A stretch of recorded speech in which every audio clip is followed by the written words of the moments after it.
Thank you guys so much. Super excited to be able to bring this panel to you. It's not often that we really get to talk about a lot of the various different areas, especially in some of the really advanced things that are happening that I think are kind of defining what entertainment is all about, right? The things that don't fit into any category. And I think we're going to be able to hopefully talk a little bit about that today. So on the panel, we have Aaron McLeran, who's the director of Unreal Audio. Thank you. I'm going to skip over and I'm going to say Max Hayes, senior audio programmer. Woo! And Joel Zimmerman, deadmau5. And I did that because I want to start. I want to start with you, Joel. I want to ask you. So you've always kind of been way ahead when it comes to performance and doing things that are new and just giving experience. What was it that drew you to the Unreal Engine? Right. So as a performer, it's kind of like in your early career, it's mission critical to deliver a performance, and it's audiovisual, especially with electronic music, more so than the traditional musicianship of a rock band and stuff like that, where it's like you could watch a great player play a guitar and just be absolutely blown away by that, seeing them on the iMags and just watching them do their natural talent thing. Not to say there's no natural talent in electronic music these days, but it has been kind of watered down, so to speak, to music playing, CDJing, and doing all these things. So we kind of have to do this like compensation part where we've got these big LED walls and displays and visuals that correlate to what they're doing on stage as electronic musicians who are either using live gear or not, because like if you go look at bands like Orbital and stuff that play, they're sync heavy, they've got all the equipment, drum machines, keyboards and stuff like that, but there's still this kind of like uncanny valley of even from the average kind of spectator watching that going, what are they even doing? You know, but a seasoned producer musician would be like, oh, he's using this synth and he's got this thing and it's time coded to this drum machine and they're doing this, and that's cool for the the nerds of the kind of production world, but for the average viewer, they're still just kind of like, ugh. So there's a big visual part of the show that has to correlate to that, and my interest peaked is kind of like Half-Life era when games were producing images, and game images were showing images at 60 hertz, and it looked great. And I was like, wow, you could almost just show this on a screen with all this like volumetric stuff and all this motion blur and the cinematic quality stuff. Why aren't we doing that with live music so much? And there's two reasons. One is costs. It's oddly somehow, and we're at a different threshold, we'll save this for later, but where you pay someone to render out or produce these kind of visuals and they're just kind of in playback mode. And a lot of times, management and production companies that are producing an artist events are just like, good enough. And that's fine. Let's maximize the ticket sale because we don't want to pay AAA artists to come in and produce an hour-long sequence of beautiful events. So it was always been a cost thing. So I took that upon myself to find more real-time systems that created generative art or close to game quality AAA looking stuff with the mixture of these kind of pre-rendered visuals and some live components, because you can make a GLSL shader look great if you GLSL good enough. And those run real time in Touch Designer and delivery systems like that. So again, it's just kind of like looking at Call of Duty or this and that and then saying now, in 2020 plus, it's like, oh, dude, we are so there. It's right. Just like, yep. Yeah. And I'm going to ask you now. What happened when you heard that he got into the engine? What was it like internally within the audio group? So the question is, how accurate and honest should I answer it? We have a little. First he Googled you. Yeah. So first I was like, who's this guy? Right. No, sorry. I've been teasing him this whole time we've been hanging out. so we have a social influencer policy at Epic. We're not really supposed to talk with famous people. That's why I'm a little bit nervous. Yeah, it's Okay. So one day, a bunch of people start messaging me like, "Oh, dude, deadmau5 is on Twitch. He's using Unreal Engine, and he's really confused about your audio tech." Like, he had a stream of like 500 people watching him, trying to figure out how our audio stuff was working, and I tuned in, and I was like, "Oh God, it's so painful." I was like, and it's like, but I don't want to like. Tell him if this was 7 years ago. Yeah, it was a while ago. Not 2 We've been weeks friends ago. for a while. But anyways, this was like this sort of like awkward, like watching somebody trying to stumble through your stuff, and we got to work. Our stuff is not perfect. Unreal Engine is a great tool set, but it's complicated. So I empathized with the effort to try to figure things out. And I don't remember how it happened. I think I started just chatting with you on Twitch. I just jumped onto the Twitch stream and I started answering questions. You're doing it wrong. And I would be like, "Hey, what's up? Try this thing." And then he was like, "Who the hell is that guy? He knows everything." And I was like, "Oh, I'm the engine director, audio engine director." And you're like, "What the fuck?" Oh, look, sorry. Well, that's what he said. He was like that person that was just, on the thread who's speaking really straight. Sorry, I'm trying real hard here. Anyways, so we start talking on Discord, and then you're like, "Just jump on the Twitch stream." So then I think actually you and I were chatting, and then you like piped me into the live stream, and then someone said, "You're on the live stream, Aaron."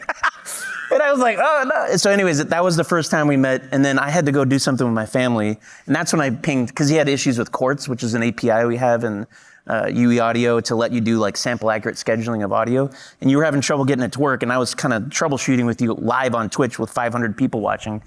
And I DM'd Max, and I was like, "Max, you got to go and help deadmau5 figure out Quartz, fix your stuff." And then you jumped on, and then I went and was a dad for a while, and I came back, and you were still on the live stream, I think. And you had gotten him up and running, and I said, "What was the issue?" He hadn't showered ever. Yeah, exactly. And I asked Max, I was like, "Well, what was the issue?" And he said he didn't use play quantize, which is like the key, the function that actually is the thing you need to use for Quartz. Anyways, it was a funny story. Since then, we've been chatting on Discord for a while. Sorry, Epic. So I think the beauty is that that's how a lot of things happen, and it's very organic in the way that it's happening. I think also because people are trying things that have never been done. Yeah. Because all of a sudden we're at a time when technology is there that can enable. Yep. So before I go to you, Max, I am going to go, but we have this opportunity with Joel. Speaking to that, like what were some of the hurdles for you to get to a place where you really felt like you could deploy this in a show? Yeah, I took it upon as like an exercise in futility at first, just to sandbox and look at and see what I could do. I had heard whisperings and suggestions of that. Oh, you can use Unreal to make music, and I'm like, I've got things that do that already. I've been, but just to learn how those work, so how to make a stable clock and things like that. So just kind of like learn as much general overview of the systems at play, and then from that, when I say, hey, I have the tools and I know how to do this, so how do I then bring that to live, which is kind of where I'm at now. But we're talking over 7 years of subsystems and learning things and waiting for technology to catch up. Mm-hmm. So that's been really exciting. But it's always been like a sandbox approach, just play, break things and make weird things. And then you realize later in your workflow that it's like, hey, I actually need to do this for the show. This has to read timecode. Oh, well, I know how to make a timecode provider now because I was screwing around with it. And I get it. Yeah. So it was all very experimental. Yeah. Can I say something about it? No. Oh, okay. No. Yes, you can. Sorry. Can you say? I just want to say though, like watching Joel work and learn Unreal Engine and just all the stuff that you've been doing the last couple of years, the random DM pings with like, hey, this is something you need to do and this kind of stuff. I think we all really appreciate the playful, like bravery that you have in your approach to all of the technology in Unreal, and I think probably all of it. We at Epic, we really appreciate that spirit. You have an exploratory, fearless energy of like and confidence that's really impressive. So I just not I haven't said any compliments to you yet, so that's my first one. Thank you, Aaron. We really like working with you.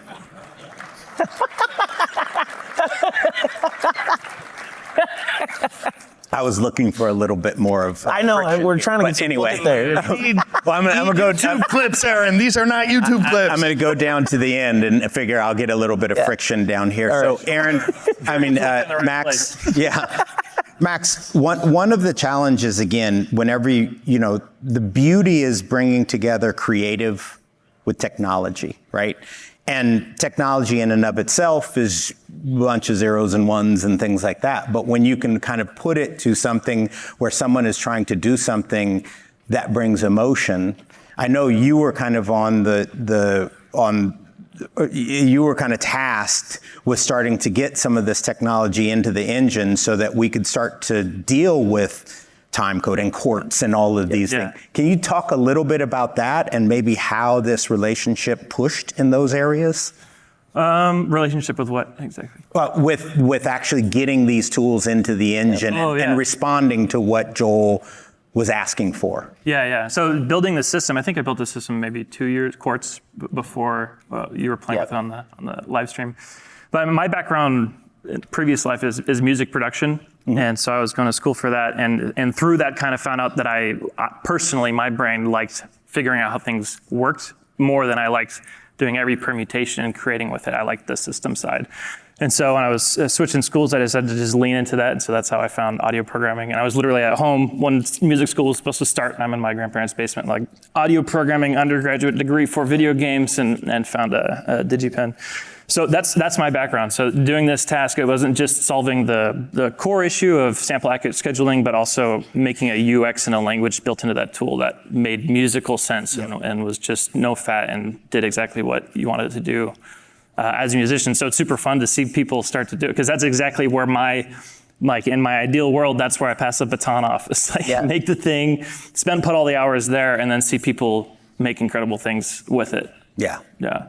So Joel, coming back to you, the one thing, you kind of talked about a musician, right? A musician is someone who goes in and in the moment, in real time, like Unreal Engine, makes music. Not a pre-canned kind of, okay, I'm going to stand up there and I'm going to wave my hands and I'm just going to let this video play along with the audio.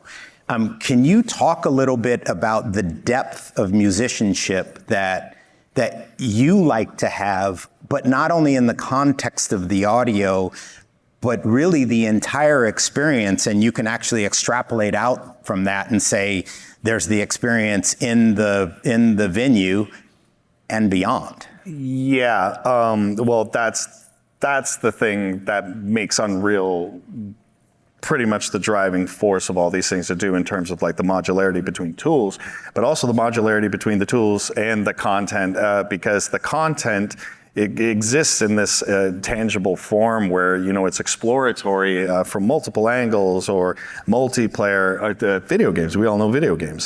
So it has this kind of quality about it where no two shows could be the same. And that's just on a 2D screen perceptive, where you're watching the show and you're seeing the content on the wall. At the end of the day, could be a render, could not. But for the performer, as they're adjusting inputs, whether it's a band playing and just kind of deviating off script, or a DJ deviating from script and doing some kind of mixer DJ trick, or a piece of gear that does something. There's a certain amount of deviation in what I do as a performer. Yeah.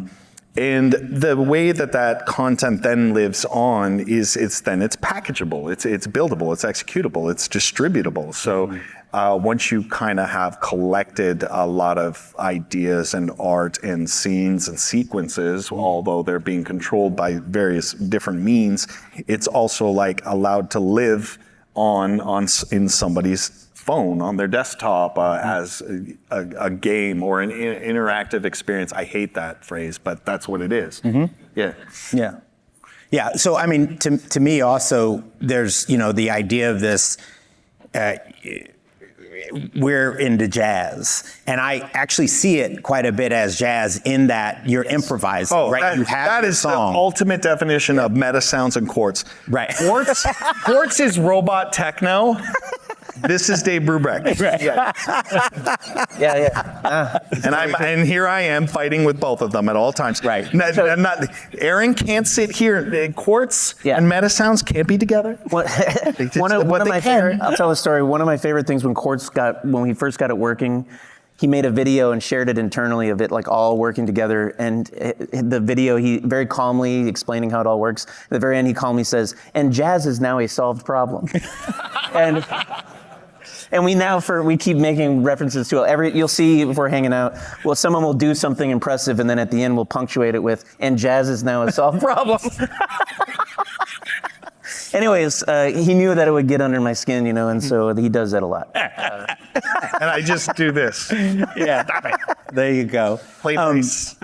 So recently you've also gotten into going beyond the space and kind of getting out there a little bit also with Meowington. Oh yeah, that was actually that's been like, if you want to count those years, that's been like a 5-year-long death. So is it The Witcher? It should be, but it's not. I had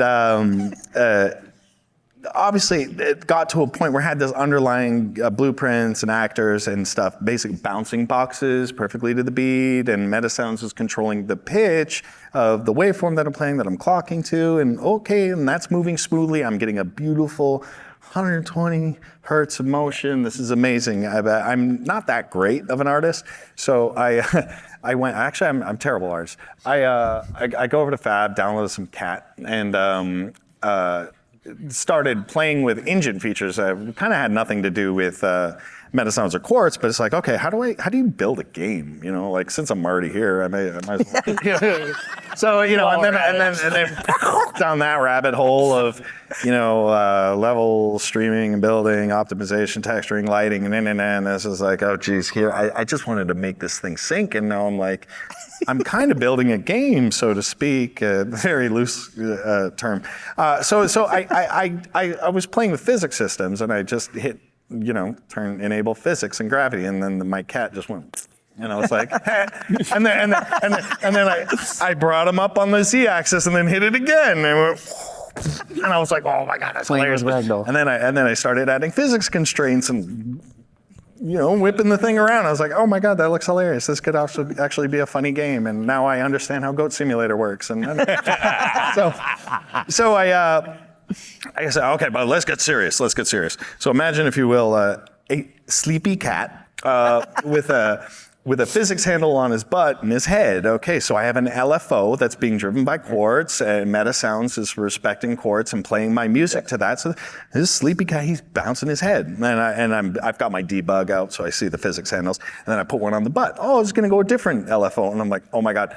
Hide the physics handles, and this cat is dancing, and I was like, oh yeah, okay, this is the sauce. So, and then I had to get into widgets, which was another fun experience, and wiring up the widgets to the blueprint to talk to the Metasound. Well, actually, once the audio was working, I didn't really have to bother with the Metasounds once. It was more like doing custom event delegation from Quartz and building animation ramps that would go from 0 to 1 over the course of a bar. And then during that time, the trick was just adding delta time and then resetting every bar, basically, and then using tick rate to read a float ramp that I could draw. So it's kind of like a remapper. So I could draw little dance patterns, and then it would just loop and repeat and go to the music. And then I had this dancing cat, and it was playing my music, and I'm like, will this build?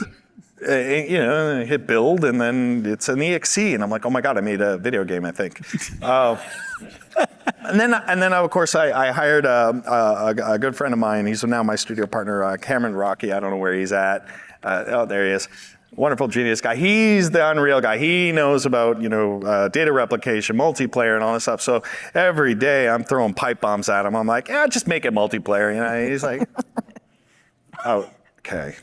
Yeah. So after a year, probably even last 6 months of him toiling around with that and me coming up with all these ideas, okay, now let's make a procedural walking system because you can't just dance. And it turned into a mini game of sorts that I'd recently just pushed online. It's Meowingtons Simulator. It's on Steam for the low price of $5. It's got unreleased music and it's uncompressed. So when I built the game, I went into the audio asset because I was looking at encoders, right? And I'm like, We have too many. yeah, I don't know. And I'm, me and my ear in the studio, I was like, Bink, yeah, it's good for this, but so I just went unadulterated, straight PCM. So That's a solution. That's an option for a reason. yeah, Sometimes you need it. And I totally did forced inline loading on it, so you go. that the music quality in Meowington Simulator is the best in the world, where you're going to get my music. Yes. Because it's Perfect sample. do not accurate. data mine it. Buy the game. No, it's great. So I thought that was like an interesting hook. So I also decided, hey, I'll make some unreleased music that I just hadn't put on albums, and I'll throw that in the game and stuff like that. And then we published it out, and 5 years of work, it's really paying off. I think I sold like 200 copies. So. So Yeah. I'll plug. You pinged me when it went live, and I bought the first 3 copies. I Probably. think so. Yeah. I bought a copy for myself. I gifted one for my wife, who's a big fan. And then I paid for dinner twice this week. You so did, we're even. so we're even. It was the McDonald's, right? And I sent one to Max. I was like, "Here, Max." But I will say also, when you were a couple months before release, you said, "Hey, do you want to come and check it out?" And we did a VR tour of it. Do you remember that? You and Cameron and I toured through it. And I want to say that was super fun. Thank you for letting me tour it in VR. But it is really fun in VR to see these little cats walking around and dancing, and the multiplayer component of it is really cool. It's fun. It's silly. Game of the year. I'm going to come back to that concept, but before, I'm going to go into a little bit of a technical deep dive, but kind of for all industries to understand, having things with time code, sample rates, understanding how to break things down mathematically, seems like it should be something that is relatively interesting or simple. However, then lay physics, like real world physics on top of that, things get very, very complicated very, very quickly. And so just even thinking about the difference between media and entertainment and music, media and entertainment, you have a clock that's ticking, but you have to deal with, you have to break that into little and small pieces for your samples to make sure that they're going to work with your input and everything like that. Can you guys talk a little bit about the challenges that surround that, and how do you meet those challenges? Sure. Yeah. Can I phrase a little bit and hand it off to Max? Yeah, a little bit more? please. My interpreter. Well, I want to add to your question. Yeah. Or at least explain where some of the challenges lie. One of the issues of AV sync, in terms of latency and time code and synchronizing all this stuff, in video games, it's more than just AV sync. It's more than just sync between what you see and what you hear. It's also synchronization with what you feel. Right. It's the interaction, the latency between pushing a button and hearing the endpoint. It's also the latency between visuals, like things that you see, and also the latency between things that you hear. Mm-hmm. And all of those have different domains of perception, like where the threshold at which you perceive things. Mm-hmm. And they all have widely varying constraints of where it's successful. And I think that's one of the key challenges in this space. And then I'll hand it off to Max to explain how we've solved it all. Yeah. One of the big problems with AV sync in games is you have the game thread is running at frame rate, 60 hertz, 120 hertz, if you're lucky. And then the audio engine is running at an audio block rate, some 48,000 samples, a few milliseconds at a time. So you have these two grids that you're fighting with that you don't even think about on a daily basis. And the game thread is where you decide to play a sound or not. So if you're trying to play a sound and have it start on a downbeat and you're doing that logic at 60 hertz, you might be late. And then it gets to the audio thread who said, I just started rendering. You're going to have to wait until my next block. So you're getting quantized to these two grids that have nothing to do with your goals. That's the big problem.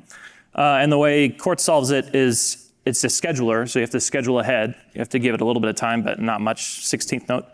And it'll schedule ahead and it'll hold on to that request. It'll do the math on how far in the future that request is to have the event you want start on the musical bar or beat or whatever. And it'll count down as it renders audio buffers. And it'll say, okay, it's supposed to happen 127 samples into the next audio buffer. And the other thing to understand about audio rendering is there's a lot of work in vectorization done to leverage the fact that you can render 48,000 samples or 2048 samples or however big your block size is up front. So we don't want to split it up just to start one sound. So when it's time for that final buffer where you want the onset of that sound to start, it just runs that sound source through a delay line so that it's sample accurate and it's not doing anything fancy compared to any regular sound source. So that's how the game thread to audio thread portion of Quartz works. So I'll add a little bit to that, just to be real clear.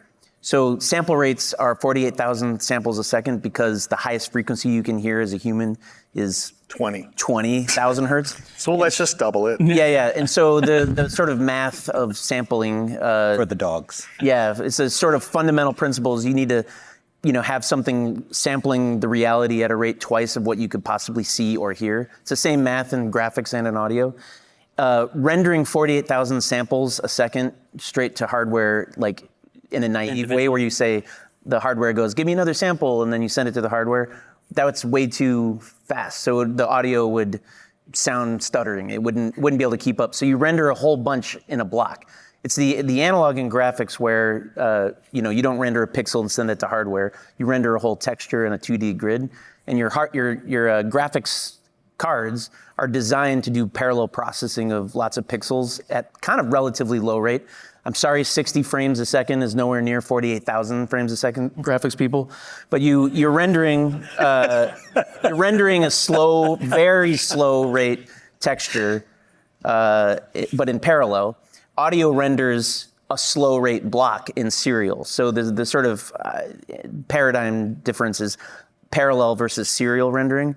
And so you're rendering in time a block of audio, and you consume parameters from the game thread at that block rate. So if you're rendering at 48,000, you might be rendering per block 512 samples, or 1,024 by default. He hates it. You're consuming parameters from the game at that rate, which increases the feeling of latency. Mm-hmm. And it's also hard to get perfect timing for something like music. And so Quartz has this mechanism where you can delay the request, and then it gets to the last second and it schedules it in that block at the exact sample that you want the sound to start playing. And he does it with this delay line, so you don't have to go in the loop in the code. You're not like, is this the right sample? Is this the right sample? Is this the right sample? Okay, now I do it, so it's a little bit optimized. And delays are one of the bread and butter things that we have in audio. It's a little circular buffer.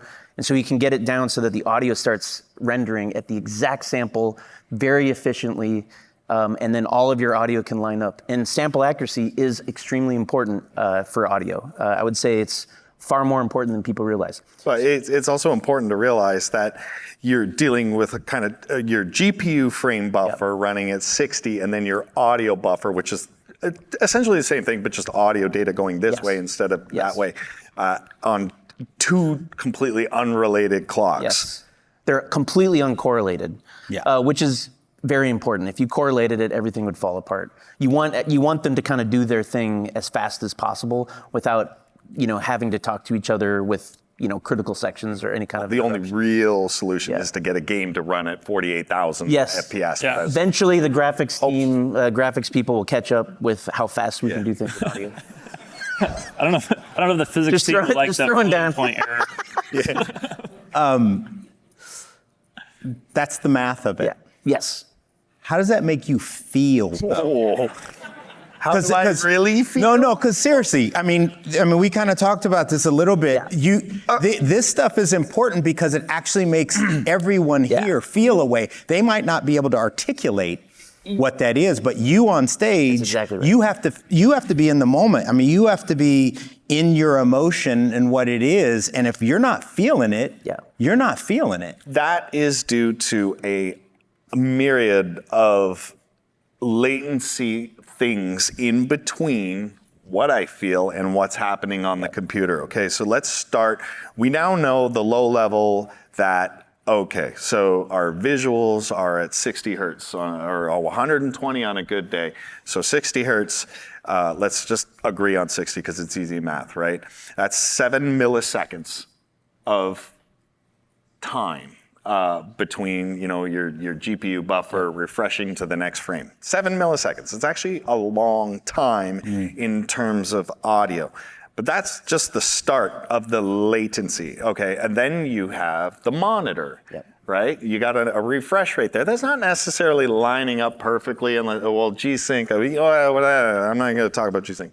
But it's, and that kind of holds that in frame. And then you, just as a gamer, you have three electrochemical systems working in your body that are experiencing. So believe it or not, it's latency. Eyes are faster than ears.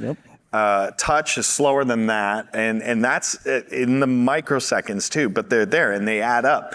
Then when you take that to stage, now you're every 300 feet, you've got a certain amount of milliseconds. So one of the ways that you would change the feeling is that you in the front row would feel probably better if I had tuned that 0 or close to near 0 latency on my end than the guy in the back by about 3 milliseconds.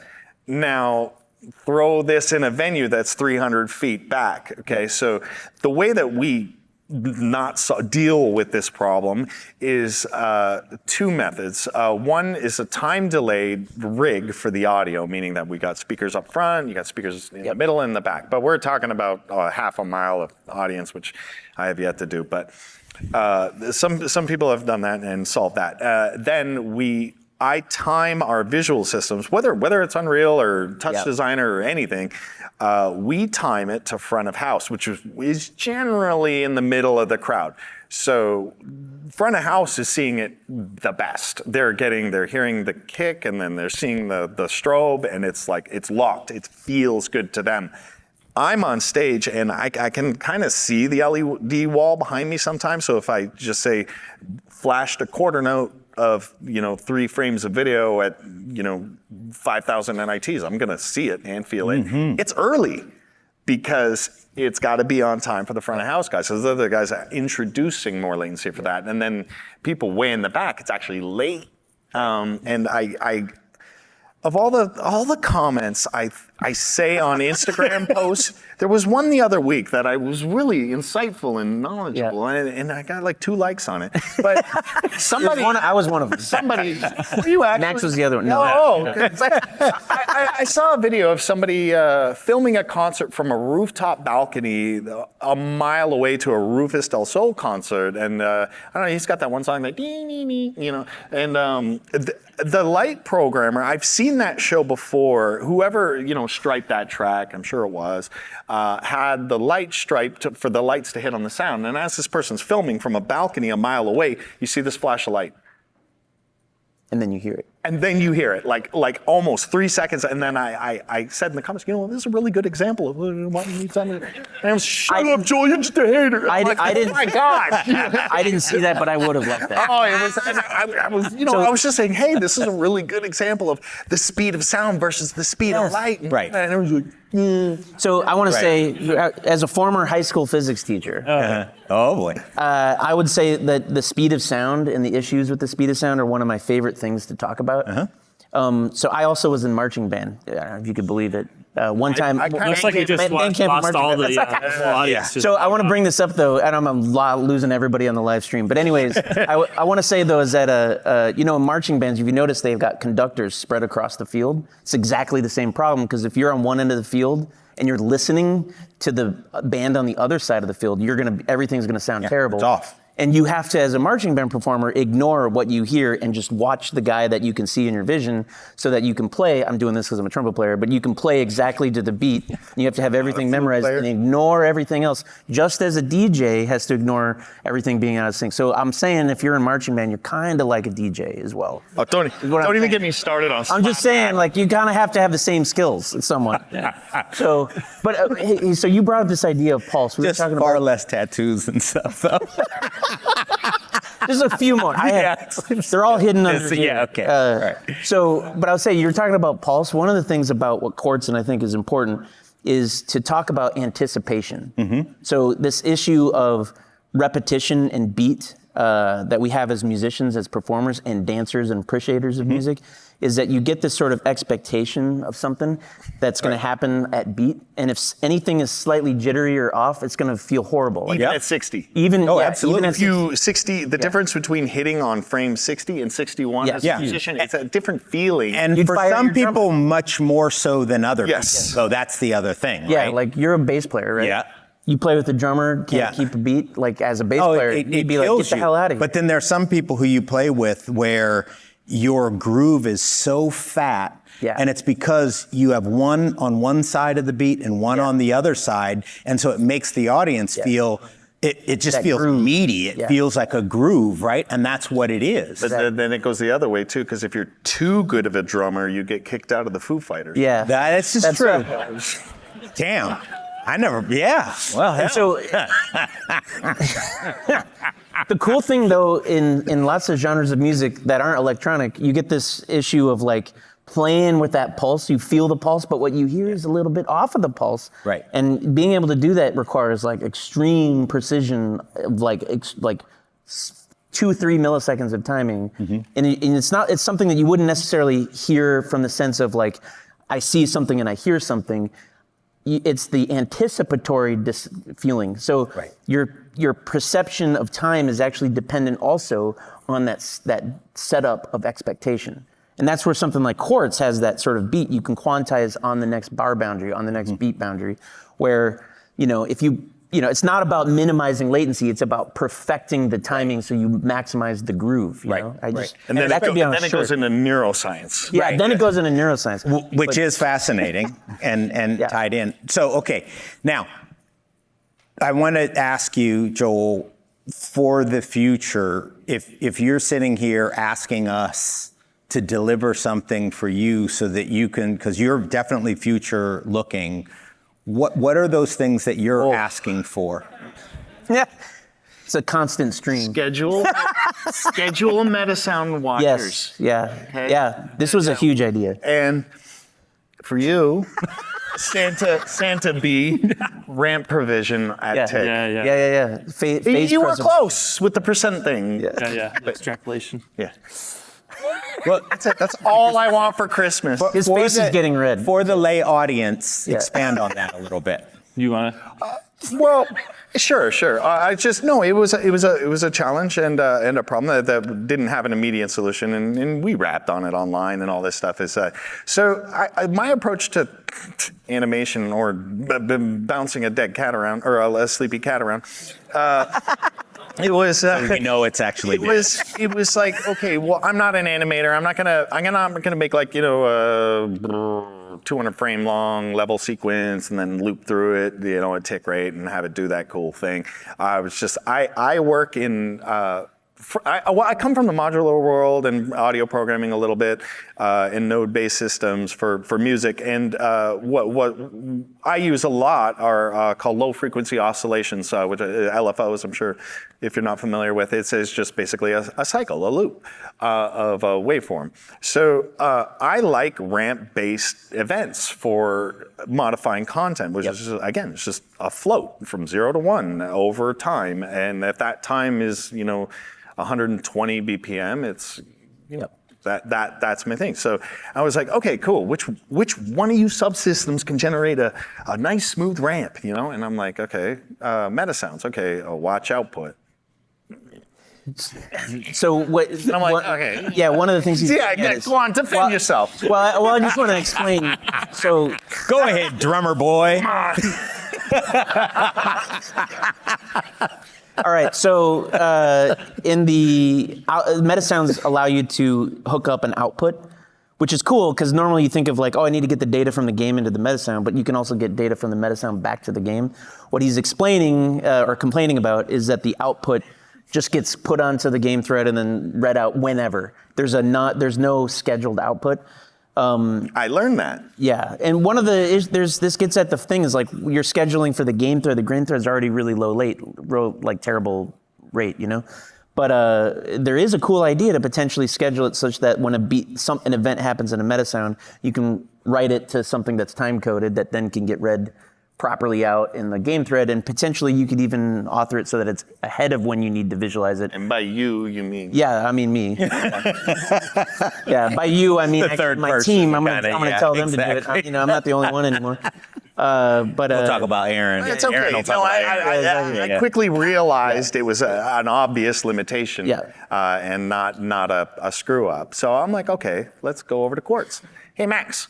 Can you write an event delegation from Quartz and just spit out a ramp from 0 to 1? And he's like, well, it reads from block level, and yeah, it came close. So it's good for UIs, for percentages. But again, when you actually monitor the data, like and look at the UTC and the debug, it's like repeating some value sometimes, and you're like, okay, well, you know what? That actually makes sense that wouldn't work either because whatever. So ultimately, I solved the challenge by taking Eventic and taking the delta time, adding the delta time, and then just repeating, setting the variable, and then using Quartz, scheduling an event on the downbeat to say set delta time to 0, and then it just starts again. So then that's giving me 0 to 1 smooth, beautiful. But the problem I had with it, well, it's not really a big problem if you're doing like bar ramps, because you can extrapolate anything from a bar ramp. Like I could get quarter notes, I could get whatever, I just modulo it or multiply it and add a 1 integer to it to denote that I'm at bar 1, and then here's the in-between bar, and then now it's bar 2 and in-between bar. So it's just race condition stuff at that point, and that was easy to figure out. But I kind of came in now, I'm facing the challenge of, well, what about the in-between stuff, or at a certain point going backwards and stuff like that? It doesn't work. You got to kind of math it out. So we're working on that. Yeah. If you ever were worried or curious if he wasn't really in the weeds, this guy is so in the weeds. This is constant. The last couple of days we've been hearing, go on. I'll defend my ramp. Yeah. I'll die on my ramp. Anyways, one of the things that I think is really cool about what he's talking about, that's actually at the root of a lot of stuff, and I think is really kind of neat, is pulse and feel is not just a sequence of events that are isolated. There's actually a phase that exists between events. So in music, you kind of have this sort of feeling of bars and this repetition. If you can think of like the point between where things repeat as a kind of cycle, and as long as you're maintaining that phase throughout, you can do really exciting things, like that classic like bouncing ball issue, like kind of a thing. It's a classic thing in electronic music. Again, with the sleepy cat, with the head and bouncing, I don't save that ramp variable and just go this, because otherwise the cat's head's going and it's magically jumping. So, but what's interesting, and I saw it right away because I know with the audio design, but when I was using that float to read a ramp curve, my head bounce is actually, it's not anything closer. It's that, and then it's a little skip before. And then I massage the phase of the ramp so that it feels right. Exactly. That's exactly right. The feel is often, I think that's what swing is. Right. Is a mapping function and phase in 2 beats, Or clave. Or all these kinds of things. And so the power of maintaining phase allows you to do a lot of really powerful stuff. And in Metasounds, we have sample accurate triggers and things that allow you to trigger on threshold change. So you can do a lot of really cool ramping stuff within Metasounds, but not between the game thread and Metasound, this kind of stuff. We've been brainstorming about ways of we call it deep Quartz integration. Quartz right now is used to start Metasounds, but it doesn't continue throughout. And so there's some ideas of like having a continuous master clock for events to synchronize all through the whole pipeline, potentially working with SMPTE, or all of these kinds of protocols, and we can talk about that. SMPTE 2110. SMPTE, yeah, that one. I always screwed up. Yeah, that's all right. But there's this idea of having a through line where all these different systems can kind of tap in and read from a perfectly continuous and synchronized data stream. Or they can be on their own and then assembled at the right. Exactly. Yeah. All right. So for the people who are here, they've been able to see some things around and hear talks and everything. There is a live stream that is going on, so there are people who aren't here. One thing that I love about UE Fest is you get to see these amazing technologies, and then you see someone who is ultra creative going, I know what I can do with that. What have you seen, Joel? From others? From being here, what is it that you are like, that's the thing that I'm about to... I've been exploring the floor over the last couple days, and again, just kind of being thrown technologies that I kind of heard whispers about, but seeing them used in practical cases is like, oh, I get it now, okay. Yeah, like the motion designer, for example, was just thrown at me 2 days ago, and I was just always dragging my feet on Niagara things. I'm like, okay, cool. What's this? Oh my God, it's Niagara, but better, right? For me. Okay, well, this is really exciting. Yeah, and then. It's really lifted a lot of actually just looking at Homeboy's patch today was just a huge breath of fresh air, because I see a lot of these developers. Patrick Hart? Yes. I see. Club? Yeah. I thank you. I don't know.